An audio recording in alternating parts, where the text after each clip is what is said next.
We actually thought that it was a little bit misleading in that, keep in mind, January has a huge seasonal adjustment, plus there was some base changes. So we do think the U.S. labor market is strong, but the 500,000 number, I think, was a little bit misleading. The actual unadjusted number is down 600,000. And if you look year over year, there's only been 1.5 million jobs added. So the notion that 500,000 was added in January, I think, is a little bit overblown. But it's indicative the U.S. economy is relatively strong and the labor market continues to be resilient.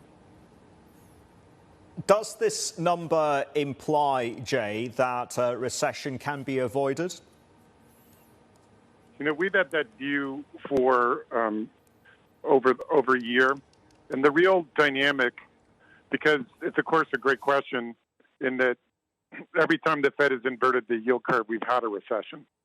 But normally what happens is you have a huge amount of layoffs in the housing and auto sector. But here, because of pandemic, post-pandemic tailwinds, we have a shortage of housing, shortage of autos, and we have strong service employment. So it's really not a normal cycle.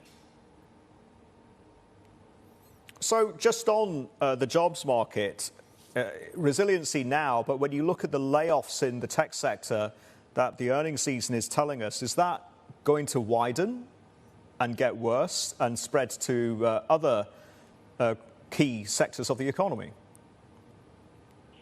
Well, we think not. The issue, the benefit of the tech sector is that there's a shortage of technical workers, not just in pure tech, but also in industrial, healthcare. So, you know, a lot of that is in my hometown in Northern California, Palo Alto, San Francisco.